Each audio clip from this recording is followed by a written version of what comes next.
예수 그리스도 그분이 우리의 구원의 길이다는 제목으로 말씀을 좀 나눌게요.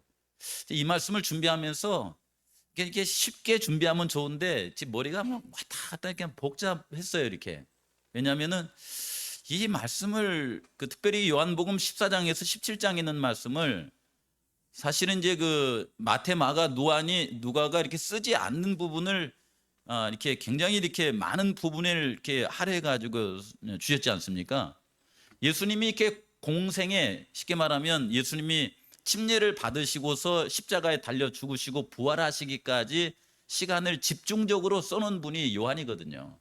그 요한이 이렇게 기록하면서 예수님의 3년의 이 공중생애는 그냥 요한복음 1장부터 6장까지 짧게 끝냈어요. 이렇게 복잡하지 않게 이게 6장까지 할애하시고 그다음에 이제 마지막 초막절부터 6월절까지를 요한복음 7장부터 요한복음 이제 12장까지 이렇게 해가지고 거의 11장까지죠. 11장까지 해가지고서는 할애하고 나머지 요한복음의 반절을 어디다 할애했냐면은 그분의 마지막 생애에다가 할애를 했어요.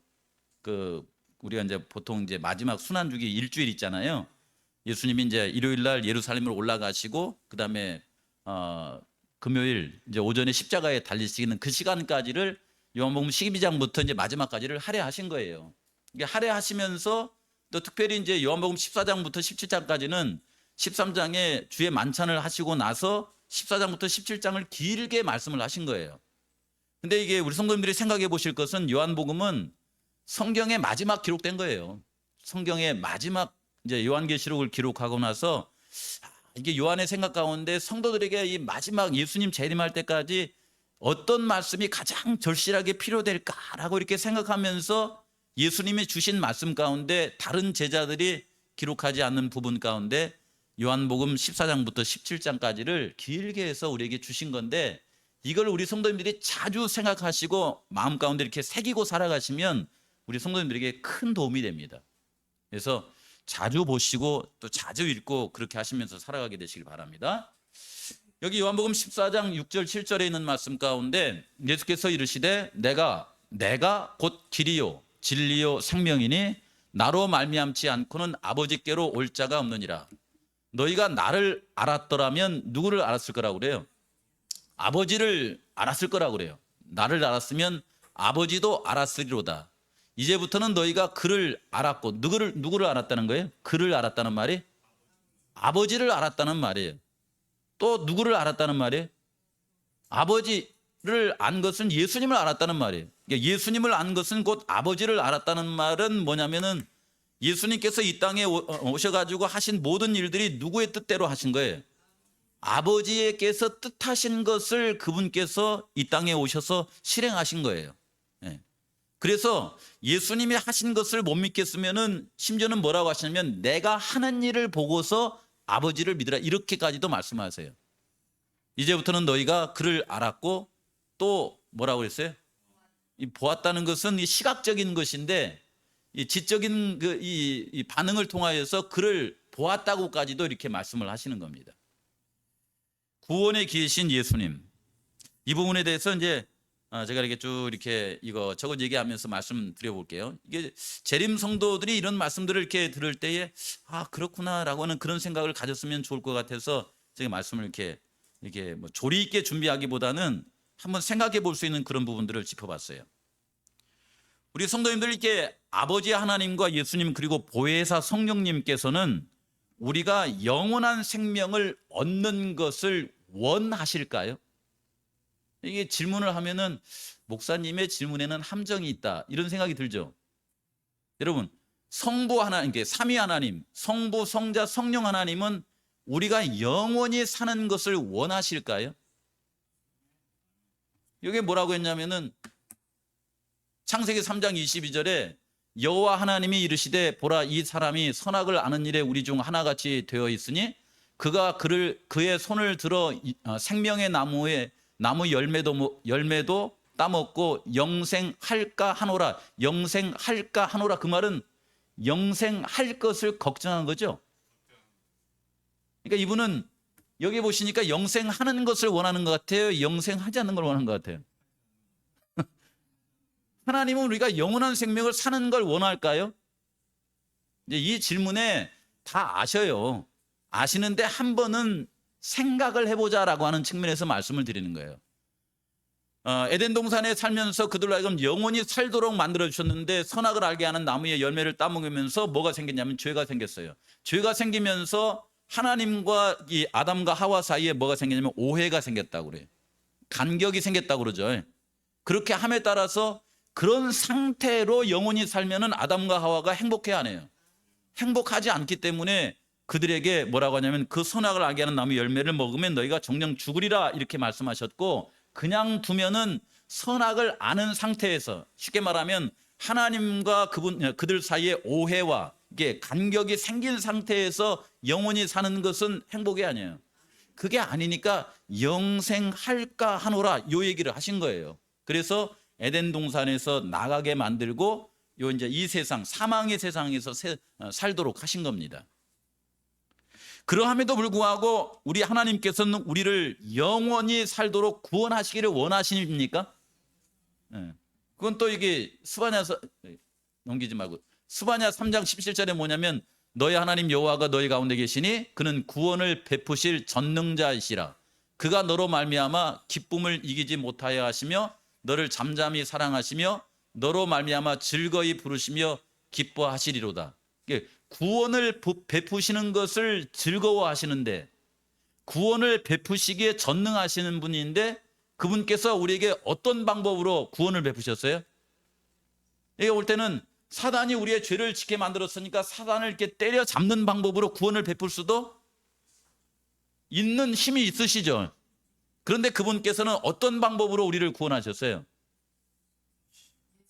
그분은 예수님을 이 땅에 보내셔서 우리 사이에 있는 오해도 없게 하시고 또 우리의 죄의 이 형벌도 그분이 대신 지시고 그 죄의 세력으로부터, 죄와의 관계로부터 우리를 빠져나올 수 있는 모든 준비를 하셔가지고 그분의 방법으로 전능하신 하나님께서 우리를 구원하시기를 즐겨 하신다라고 이렇게 말씀하십니다.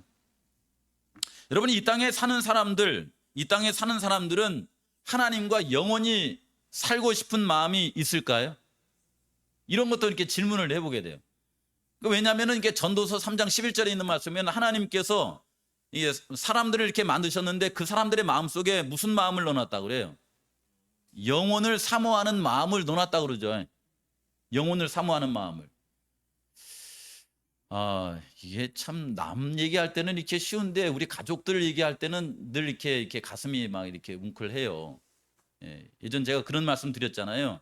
이번 저희 아버님 이제 돌아가셨을 때에 그 함우식이라고 이제 브라질에서 만났던 분이 저쪽 강원도 사는데 어떻게 제가 그 알리지를 않았는데 아름아름 해가지고 이제 조문을 왔더라고요. 그분을 볼 때마다 생각이 나요. 이제 그분이 이제 처음 이제 교회 와가지고 이제 성경을 공부하는데 제가 이런 얘기를 해드렸더니 뭐라고 하냐면은 자기 아버지 얘기를 하는 겁니다. 아버지가 이제 간암으로 이렇게 돌아가셨는데 그 아버지가 이제 막 이렇게 치료를 함에도 불구하고 치료가 안 돼가지고 이제 몸이 쇠약해지셔가지고 이렇게 돌아가시는 즈음했을 때에 그 옆에 이제 그 함우식 씨라고 하는 이제 그분이 있었대요. 근데 아들한테 그랬다고 그러잖아요. 우시가 뭐라고 그랬다네? 살고 싶다 이 얘기를 했다는 거예요. 근데 그게 잊혀지지가 않는다는 거예요. 그러고 나서 그분이 돌아가신 겁니다. 살고 싶다. 하나님께서는 우리의 마음속에 영원한 생명을 이렇게 얻도록 그렇게 영혼을 사모하는 마음을 우리에게 주셨기 때문에 우리의 마음속에 세상에 예수님을 모르는 사람도 계속 살고 싶은 마음이 있어요, 없어요? 누구나 다 있습니다. 그리고 제가 지난 그 화요일날 말씀드린 것처럼 에스겔 몇 장이요? 16장 몇 절이요? 166 16장 6절에 뭐라고 이렇게 하셨다고 그래요? 너희가 피투성이라도 살라라고 하신 것은 우리가 살고 싶을 뿐만 아니라 하나님께서는 내가 너를 살려줄게 라고 하는 그런 약속이 겸해진 그런 말씀으로 우리에게 영혼을 사모하는 마음을 주셨을 뿐만 아니라 우리가 성경을 보면 우리에게 영원히 살 수 있는 은혜를 그분께서 우리에게 주신다라고 이렇게 말씀을 드렸습니다. 그래서 이제 다음 주에 전도회가 있는데 이 전도회를 우리는 흔히 뭐라고 이렇게 소개하기를 좋아하냐면은 하나님의 잔치다라고 이렇게 표현하기를 좋아하잖아요. 하나님의 잔치, 천국 잔치. 그래서 마태복음 22장에 보면은 한 임금이 이제 이 잔치를 베풀어 놓고 사람들을 이렇게 부르지 않습니까? 이렇게 부르는데 대개 사람들은 이렇게 잔치 그러면은 막 가서 이렇게 참여하고 이렇게 하기를 이렇게 원하는데, 이 잔치에 초청했더니 이렇게 초청받은 사람들이 어떤 반응을 보였다고 그래요. 어떤 사람은 이렇게 아이고 이렇게 하필이면 지금이 딱 그 시기라고 너무 바빠서 못 가겠다 그러고, 어떤 사람은 이제 뭐 이렇게 이렇게 장사하는데 장사손이 너무 바빠가지고 못 가겠다고 하면서 갈 수가 없다 이렇게 말하고, 어떤 사람은 초청하는 사람을 이렇게 해롭게 했다 이렇게 하잖아요. 물론 이제 마태복음에 있는 말씀은 마태복음 자체가 누구를 대상으로 주신 글이에요, 이게요. 그 유대인들을 대상으로 주신 글이기 때문에 그 유대인들이 하나님께서 예수님을 이 땅에 보내셨을 때에 그 예수님을 십자가에 죽게 만든 그 민족이다라고 하는 걸 생각나게 해서 그 내용을 포함시켜 놨어요. 그렇죠. 근데 이제 누가복음 이제 14장에 있는 말씀으로 이렇게 가서 보시면 똑같은 잔치에 관한 이렇게 말씀을 하면서 이렇게 잔치를 하라고 그랬더니, 그냥 이렇게 이 누가복음 자체는 이제 이방인들을 대상으로 써놓은 거잖아요. 그래서 뭐 장가도 가야 되고 뭐 또 해야 되고 뭐 또 해야 되고 하니까 많이 이렇게 바쁩니다. 뭐 이렇게 했더니 결국은 이제 이 잔치를 배설해 놓고서 누구까지 이렇게 데려오라고 이렇게 하냐면, 누가복음 14장 21절에 이르되 빨리 시내의 거리와 골목으로 나가서 누구를 불러오라는 거예요. 이렇게 여기 가난한 자들과 몸 불편한 자들과 맹인들과 저는 자들을 데려와서 이 잔치를 이렇게 잔치 자리를 채우도록 그들을 초청하라고 이렇게 말합니다. 그들을 초청해 가지고 이제 이 배고픈 사람들, 쉽게 말하면 장사할 수도 없는 사람들, 뭐 결혼을 하려고 그러는데 뭐 신부감도 없고 이런 사람들이 이렇게 다 이렇게 와가지고 자리를 채우는데, 그럼에도 불구하고 자리가 남아야 안 남아요. 그 자리가 남으니까 23절에 보면 길과 산울타리 가로 나가서 사람들을 강권하여 데려다가 누구를 어디를 채우라? 이 잔치 자리에 집을 채우라고 그래. 여기 대상은 누굽니까? 여기 길과 산울가로 나가서 사람들을 강권했다는 요 대상은 누구예요? 쉽게 말하자면 이방인들이에요. 예. 이스라엘 지경을 넘어서 다른 사람들이죠. 그렇죠? 우리도 그런 사람들을 한 사람으로 이렇게 초청받았고 이제 이 복음 잔치에 들어온 거 아닙니까?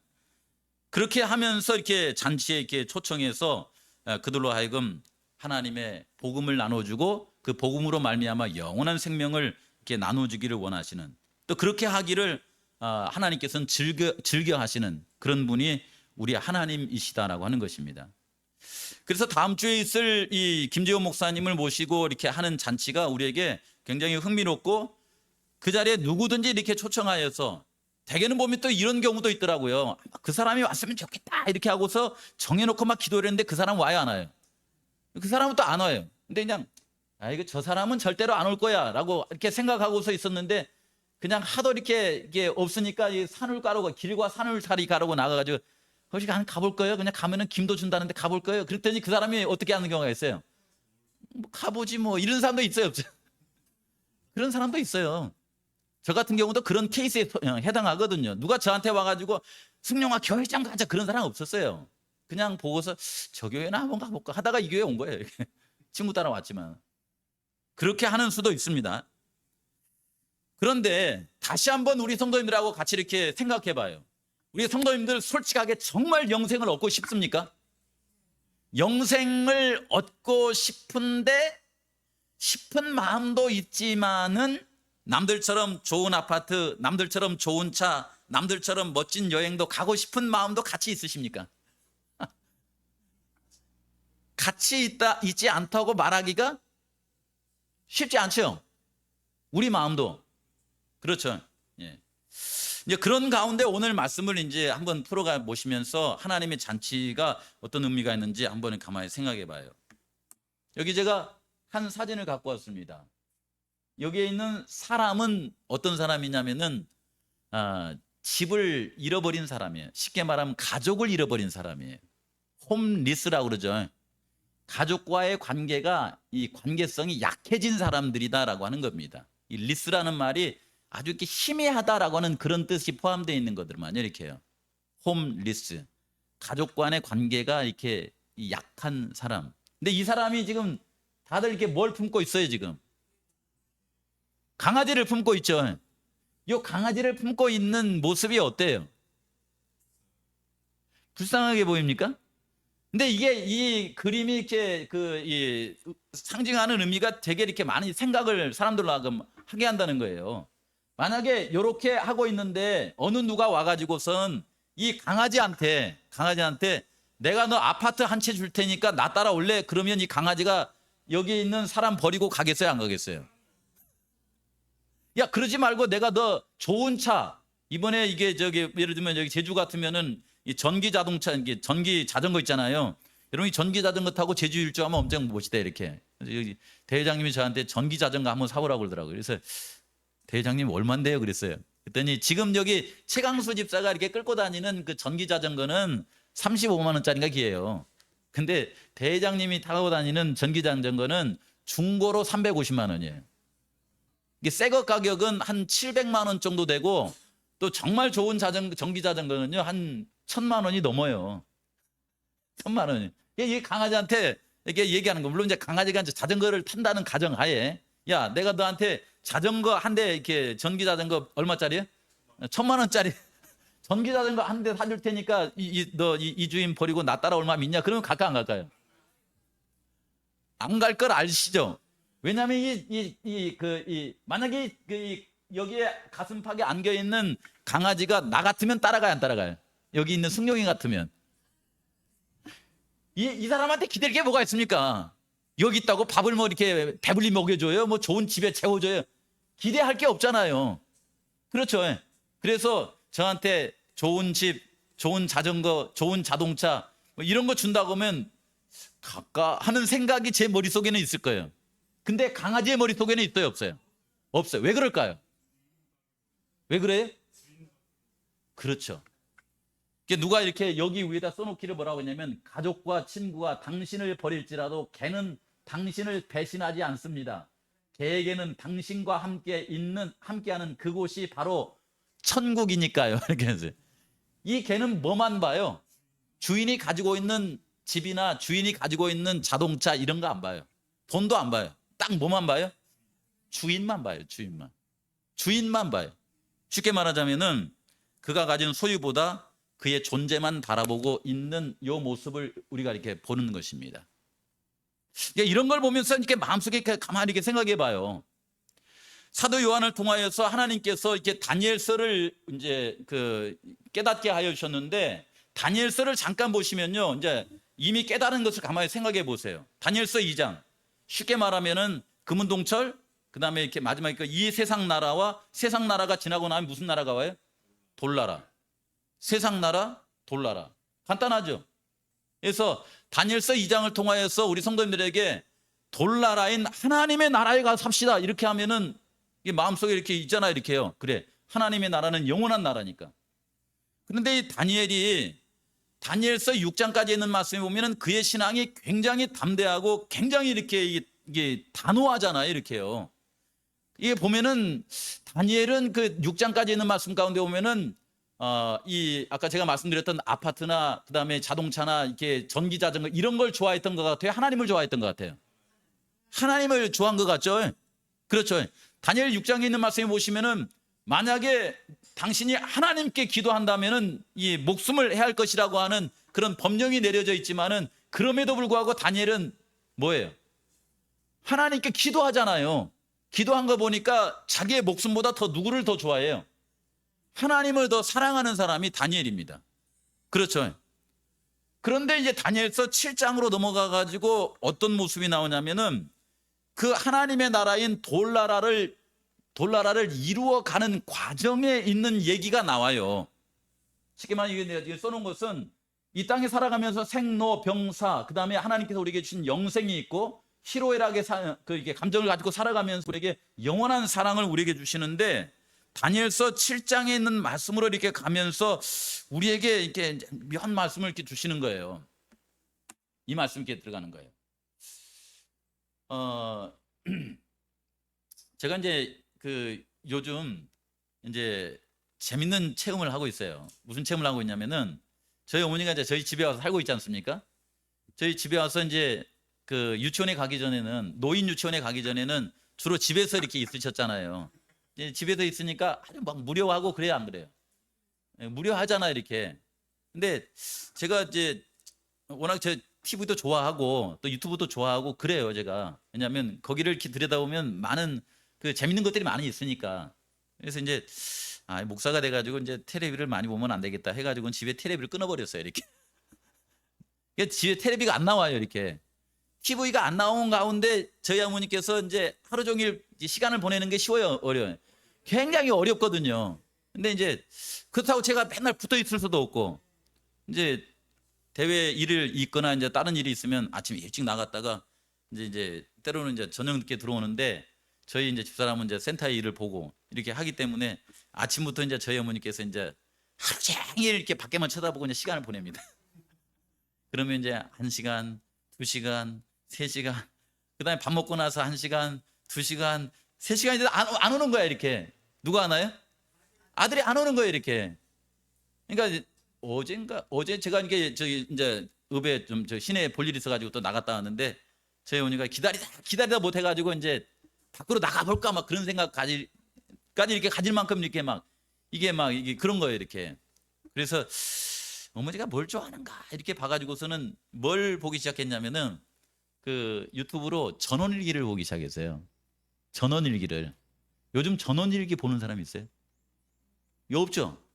그래서 이게 전원일기, 나는 별로 전원일기 재미없는데, 그 옛날 거잖아요. 제가 이렇게 그 TV 역사를 이렇게 보니까 1980년도에 전원일기가 시작됐더만요. 그래가지고 2002년까지 장기 방영된 프로그램이에요, 그게. 22년 동안, 장장 22년 동안. 그러니까 그 프로가 얼마나 많겠어요. 그래서 전원일기를 이렇게 보고 싶다고 그래가지고 그냥 전원일기를 틀었어요. 이게 유튜브로 가지고. 유튜브 보면 이제 이렇게 1시간짜리를 한 20분 안에 이렇게 압축해가지고 이렇게 만들어 놓잖아요. 그러면 이게 스토리가 굉장히 빨리 돌아가면서 되게 재밌습니다, 이게. 그래서 그걸 보는데 저희 어머니가 그걸 물끄러미 이렇게 보는데 가만히 얼마나 보나 이렇게 했더니 1시간, 2시간, 3시간을 봐도 그걸 보더라고요. 전원일기를. 그 옆에 내가 재밌으세요? 그랬더니 재밌다는 거예요, 이렇게. 그러다가 저희 밥 먹을 때 이제 저희 집사람하고 같이 이제 밥 먹을 때 그걸 틀어놨어요, 이렇게 앞에다가 틀어놨는데, 저는 이제 밥을 먹고 이제 서재가 하고 책을 보고 있는데 뒤에서 막 여기 거실에서 깔깔대고 웃고 막 그러는 거예요. 근데 웃는 소리가 누구 목소리예요? 예? 그러면 좋지. 저희 어머니 목소리가 아니라 이정님 목소리인 거야. 그러니까 같이 밥을 먹다가 이게 전원일기에 빠져가지고 어머니는 그냥 보고 있는데 저희 집사람 계속 보고 있는 거야 이렇게. 그게 나가가지고 뭐 그렇게 재밌어? 그랬더니 너무 재밌다는 거야 이렇게. 전원일기가 너무 재밌다는 거예요. 그래서 이제 그럼 나도 한번 봐볼까 하고서는 같이 세 사람이 보고 있는데, 이게 전원일기 세대가 제가 이제 60년대 70년대 태어나가지고 저희들도 전원일기 세대잖아요. 그걸 같이 보고 있다가 이제 막 2시간 3시간 보내게 된 거예요 이렇게.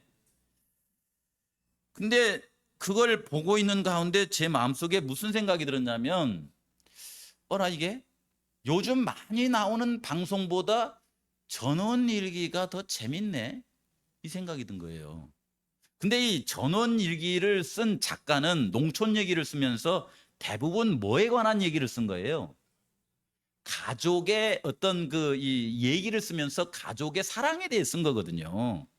그때 당시에 이제 막 산업이 발달되고 그다음에 이런 일들이 있으면 도시화가 이렇게 이루어지는 가운데 아직 이렇게 남아 있는 농촌에 있는 가족들의 사랑 얘기를 써놓은 거거든요. 근데 그 얘기가 요즘처럼 이제 이게 요즘은 그 전원일기에 반응이 잘 나오는 시대는 아니에요. 오히려 이제 그렇지 않습니까? 요즘은 이제 복지관 얘기 이렇게 이런 얘기가 더 이렇게 하지. 근데 그 얘기를 들으면서 이렇게 말씀을 정리해 놓은 거예요, 한번. 뭐가 중요할까? 뭐가 중요한데 그것이 더 마음속에 이렇게 와닿고 웃음이 절로 나오고 조금에서 막 눈에 눈물도 나고 막 이렇게 할까? 해가지고 이렇게 하는 거예요.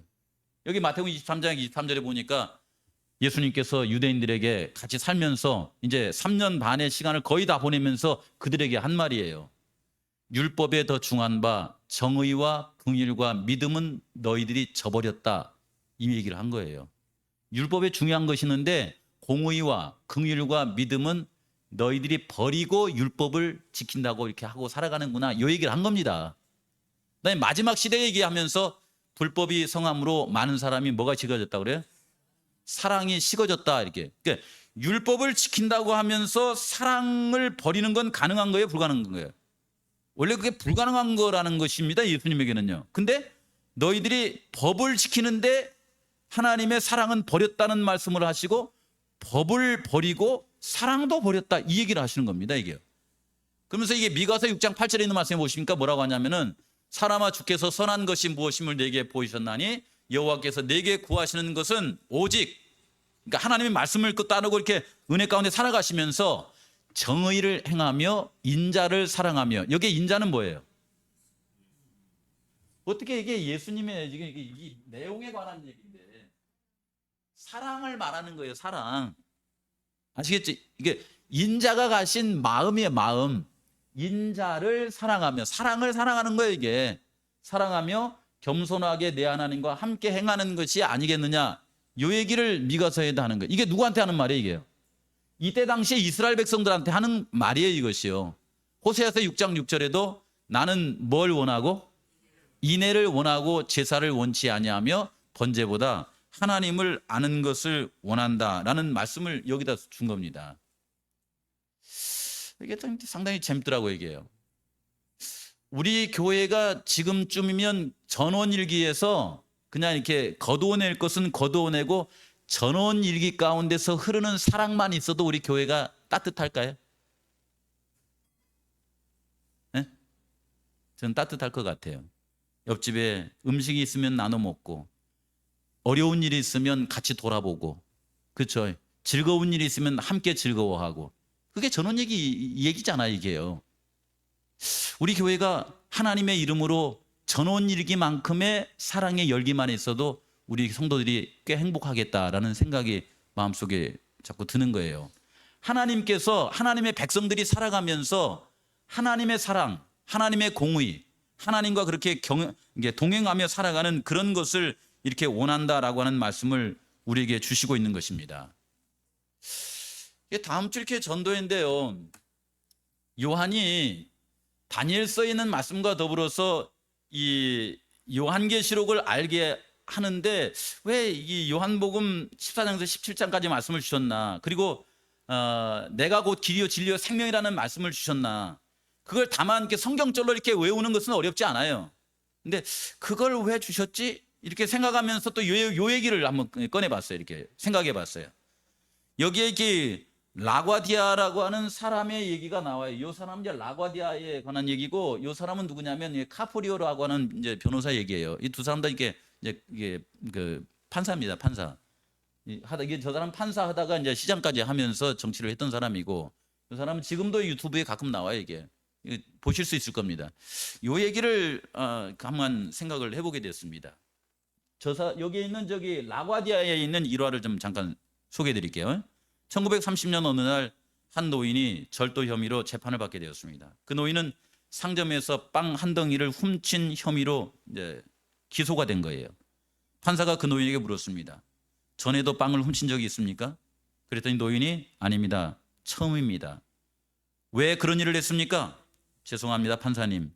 저는 그동안 성실하게 살아왔습니다. 그런데 최근에 나이가 많아 직장을 잃은 후에 일자리를 얻지 못해서 사흘 굶다가 배가 너무 고파서 저도 모르게 이런 일을 저지르고 말았습니다.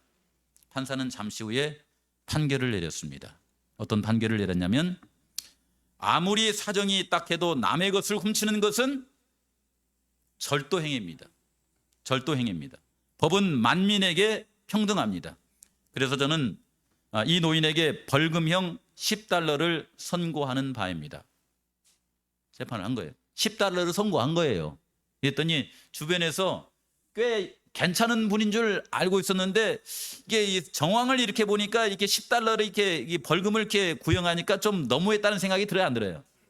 이게 너무 배가 고파가지고 할 수 없어서 이렇게 그 빵 조각 좀 훔친 건데 거기다 10달러를 구형하니까. 근데 그 뒷이야기가 있어요. 그 뒤에 이렇게 뭐라고 하냐면 판사의 용서를 기대했던 법정은 술렁거렸다. 그러자 판사는 말을 이었다. 그러나 이 노인의 절도 행위는 이 노인만의 잘못이 아닌 이 도시에 사는 우리 모두의 책임이기도 합니다. 따라서 이 판결을 맡은 저 자신에게도 10달러의 벌금을 부과합니다.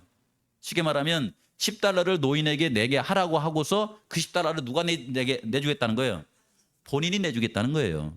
10달러를 부과합니다. 그리고 여기 있는 모두도 가능하다면 50센트씩 십시일반으로 이 벌금형에 동참하여 주시기 바랍니다. 하고서는 사람들에게 모자를 이렇게 해가지고 헌금 바구니처럼 이렇게 돌린 거예요. 이게 돌리는데 사람들이 이럴 수가 있나 하다가 이 판사가 그렇게 하니까 그래 맞아. 저 사람을 굶도록 하는 책임이 누구에게도 있다? 우리에게도 있구나 하고서는 그 속에 돈을 넣고 이렇게 해서 이게 모인 금액이 어느 정도가 이렇게 모였냐면은 47달러 50센트가 모인 거예요. 판사가 그 돈을 딱 가지고 그 노인의 손에 이렇게 쥐어주면서 어르신 이제부터는 힘을 내서 정직하고 용기 있게 그렇게 살아가십시오. 이렇게 하면서 내보낸 거예요. 벌금은 자신이 물어주고 사람들을 통하여서 47달러 50센트를 모아가지고 그 노인의 손에 딱 쥐어준 거예요. 그렇게 하니까 노인은 이 돈을 들고서 그 재판을 통하여서 실망하고 좌절했을까요? 용기와 격려를 받았을까요? 네, 그거예요. 실망과 좌절을 한 것이 아니라 용기와 격려를 받고서 눈물을 흘리면서 뭔가 이제는 더 열심히 그렇게 살아가야 되겠다.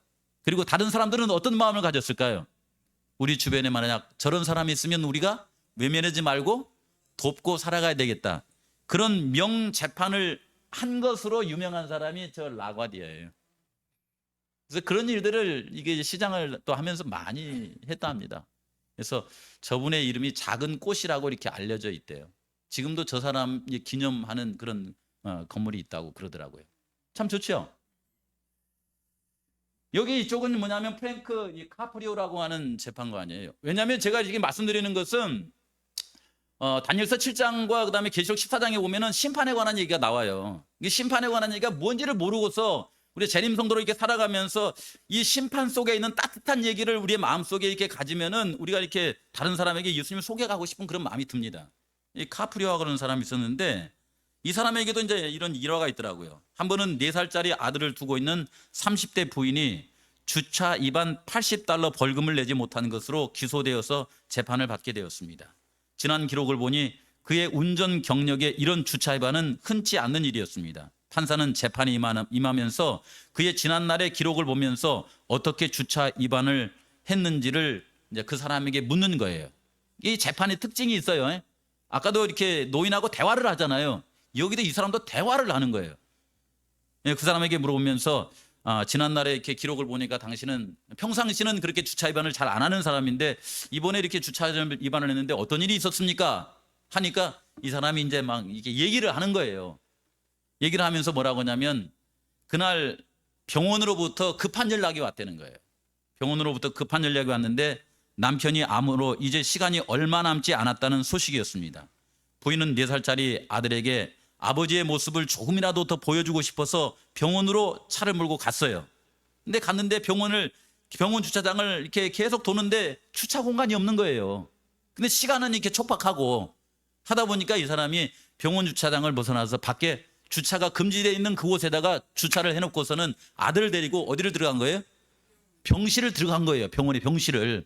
그리고서 거기서 이제 그 아버지와의 마지막 시간을 보낸 거예요. 그래서 아버지는 아들과 이런 얘기 저런 얘기 하면서 또 이렇게 아내는 옆에서 이렇게 얘기하고 하는 동안에 그 시간이 너무 소중하고 하기 때문에 밖에 주차 위반을 하고 있는 것을 알았지만은 나오지 못한 겁니다. 그 바람에 이제 그 아들에게 아버지와의 마지막 시간을 주고 싶어 가지고 이후에 그 아버지를 기억하면서 건강하고 이렇게 정직하게 자라도록 바르게 자라도록 아이에게 기회를 주기 위해서 주차 위반을 시킨 거였습니다. 그러니까 그 얘기를 다 듣고 나서 판사가 얘기하기를 뭐라고 하냐면 아들이 아빠와 좋은 얘기를 나눴습니까? 예. 아빠하고 막 이렇게 눈물 흘리면서 막 그런 얘기 한 거예요, 이렇게. 이후에 아버지는 돌아가셨어요. 아들은 아버지를 기억하면서 행복해 하고 있습니까? 잘 자라고 있습니까? 했더니 여기 우리 아들이 있다고 하니까 아들이 아주 천진난만하게 막 이렇게 있는 거예요. 그 판사가 그 얘기를 다 듣더니 뭐라고 하냐면 똑같은 얘기예요. 이 $80의 벌금이지만은 당신의 이 기소된 이 사건은 기각합니다. 대신 $80의 벌금은 제 월급으로 제가 지불하겠습니다. 그러니 걱정 마시고 아들 데리고 건강하게 행복하게 이 아이를 잘 기르고 사십시오. 하니까 이 법정에서 보통 눈물이 나와요, 안 나와요? 법정에서는 보통 눈물이 안 나오잖아요. 근데 거기에 있는 사람들이 다 감동을 받아가지고 그 4살짜리 아이를 이렇게 데리고 살아가는 그 이 부인에게 박수를 쳐주고 이 격려를 보내면서 그렇게 하는 거예요. 그렇게 판정하는 것을 누구도 이렇게 틀렸다고 말이 안 해요. 아무도 말을 하지 않는 거예요. 야, 이런 장면이 이렇게 있는 것입니다. 이런 장면을 보면서요, 예수님께서 요한복음에다가 그분께서 이 땅에 오셔서 공생애를 하시고 십자가를 지시고 이제 곧 있으면 이제 하늘에 가셔서 하늘 성소와 지성소에서 그 법정에서 우리를 대신해서 계속 이렇게 변호하시고 대언하시고 이런 일들을 하실 터인데, 예수님이 요한복음 9장 11절에 말씀해 보시면 뭐라고 하시냐면은 내가 아버지한테 가는데 너희들 아버지 너무 무서워하지 말라는 거예요. 너무 근심하지 말라는, 두려워하지도 말라는 거예요. 왜냐하면 내가 이 땅에서 한 일이나 앞으로 할 그 모든 일들은 누가 시켜서 한 거예요? 아버지가 시켜서 하는 거예요. 내가 하는 것은 다만 아버지의 뜻을 그냥 실현하는 것 뿐이다. 그래서 내가 하는 모습을 본 너희들은 누구를 본 거나 마찬가지라는 거예요? 아버지를 본 거나 마찬가지라는 거예요. 이 말씀을 하시는 거예요, 지금. 그래서 내가 아버지 안에 거하고 아버지는 내 안에 계신 것을 네가 믿지 아니하느냐? 내가 너에게 이르는 말은 스스로 하는 것이 아니라 아버지께서 내 안에 계셔서 그 일을 하는 것이니라. 내가 아버지 안에 거하고 아버지께서 내 안에 가심을 믿으라. 그렇지 못하겠거든 행하는 그 일로 말미암아 아버지도 믿고 또 누구도 믿어라? 나도 믿어라. 이렇게 말씀하시는 거예요. 그러니까 여기에 있는 사연을 이렇게 깊이 이렇게 가만히 생각하고 보시면은 십자가, 부활, 승천, 그다음 우리를 위해서 중보, 그다음에 지성소에 들어가서 마지막 심판의 일을 하시는 그 모든 일에 있어서 하나님은 우리를 사랑하시는 내용이 같이 함축되어 있는 그런 얘기들이라는 것입니다. 그래서 이분의 사역에 우리에게 용기를 주고 격려를 주는 그런 일들이 되는 거예요. 그렇죠? 요한복음 14장 20절에도 그날에는 내가 아버지 안에 너희가 내 안에 내가 너희 안에 있는 것을 너희가 알아서 다만 아버지와 내가 하나가 되는 것이 아니라 너희도 하나가 되는 그런 일이 있을 것이다 라고 하는 말씀을 주시는 겁니다. 오직 내가 아버지를 사랑하는 것과 아버지께서 명하신 대로 행하는 것을 세상으로 알게 하려 함이라. 이런 일을 너희만 알 것이 아니라 누구도 알게 하라는 거예요. 세상 사람들도 알게 하면 얼마나 행복하겠냐라고 하는 것입니다. 우리가 이 전도를 하는 것은 다만 우리에게 시간적인 영생을 얻게 하기 위한 그런 목적으로 하는 것은 아닌 것 같아요. 우리가 아는 하나님, 우리를 이렇게 변호하시기 위해서 아까 그 판사들처럼 우리 입장에서 우리와 대화를 하시고 우리의 문제를 해결해 주시고 우리와 함께 하시기를 원하시는 그 하나님을 그들에게 이렇게 나누어 주는, 아까 안식학교 시간에 너무 아름다운 시간을 쓴 것 같아요. 다만 이렇게 갖다 주는 것이 아니라 우리가 하트 모양의 종이를 접어가지고 그걸 딱 붙여가지고 이렇게 갖다 주니까 좀 어때요? 이렇게 좀 가치가 있는 것 같죠? 그런 모습, 이런 모습을 통해서 우리 성도님들이 이렇게 보는 것이 이런 거예요. 여기 보면은 예수님 재림하시기 전에 예수님이 하시는 일이 뭐냐면 뭘 한다고 그래? 이렇게 요거 합니다. 빨간 글씨잖아요. 심판을 못 푸는데 책들이 놓여 있더라. 심판한다고 그러잖아요. 그렇죠? 여기에도 보시면 인자와 같은 이가 하늘 구름을 타고 와서 예적부터 항상 계신 이에게 나아가 그 앞에 인도되어서 뭐 하냐면 심판을 통하여서 우리에게 뭘 줘요? 하나님의 권세, 하나님의 나라, 이런 걸 주시는 거예요. 궁극적으로 이 나라를 우리에게 주어서 어떻게 하시냐면 쭉 내려가면 심판이 시작되면 그는 권세를 빼앗겨 완전히 멸망할 것이에요. 사단은 심판이 시작되면은 그가 하고 싶은 거, 그가 주장하는 거 다 어떻게 돼요? 다 잃어버립니다. 우리 정죄한 거 다 잃어버려요. 나라와 권세와 온 천하의 나라 위세가 지극히 높으신 이의 거룩한 백성에게 붙인 바 되리니 그의 나라가 영원한 나라라. 그렇게 해서 우리에게 영원한 하나님의 나라. 제가 이렇게 말씀드렸잖아요. 영생하고 싶습니까? 이렇게 물어봤을 때 시간을 뒀을 때는요, 이게 대답하기 힘들어요. 그러나 우리를 이렇게 사랑하시고 우리 편에서 이렇게 변호해 주시고 우리를 이렇게 얘기 나눠 주시는 그분을 생각할 때는 영원히 살고 싶습니까? 그러면 어떻게 하고 싶으세요? 영원히 살고 싶습니다가 나와요. 영원히 살고 싶습니다. 왜냐하면 이런 아버지, 이런 하나님, 이런 예수님을 알기 때문에 그렇습니다. 그런 사람들에게 이런 영생을 우리에게 주시겠다라고 하는 약속을 우리에게 주시는 것을 볼 수 있습니다. 시간이 다 되었습니다. 이렇게 해서 이제 하나님과 우리와의 관계를 온전하게 해가지고 세우실 나라가 어느 나라냐면 요한계시록 22장 1절에서 5절에 있는 이 나라예요. 이 나라.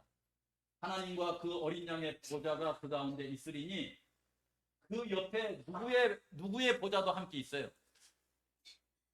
하나님과 어린 양의 보좌가 있는데 그 옆에 누구의 보좌도 있어요. 이게 잘 안 보이죠? 계시록 3장 21절에 보면은 이기는 자에게는 내가 보좌에 앉은 것처럼 너희에게도 뭘 앉게 해준다. 그 보좌에 함께 앉게 해주겠다 이렇게 말씀하시잖아요. 그 예수님은 왕 중에 왕으로서 영원히 왕노릇 하시지만 우리도 하늘나라에서 뭐 한다고 그래요? 왕노릇 한다고 그러잖아요. 왕이 되려면 뭐가 있어야 돼요? 보좌가 있어야 돼요. 보좌가. 그래서 그 가운데 있으리니 그 옆에 우리의 보좌도 함께 있는 그의 종들이 그를 섬기며 그 얼굴을 볼터이어 그의 이름도 그들과 함께 그들의 이마에 있으리라. 이렇게 해서 우리의 삶이 영원한데 이런 하늘 나라가요. 이현애 씨의 그 시대소망에 보니까 예수님을 통해서 이렇게 이루어진다라고 하는 말씀을 써놨더라고요. 예수님을 통해서 예전이나 지금이나 미래에도 언제나 그분은 우리가 하나님께 나아갈 수 있는 구원의 길, 생명의 길이라는 것을 우리에게 가르쳐주고 있습니다. 그래서 우리 성도님들이 다음 주 전도회가 뭐 우리 김재호 목사님 모시고 아주 의미 있고 뜻깊고 흥미로운 재미있는 행복한 시간들이 다 되시기를 바라면서 말씀을 드리겠습니다.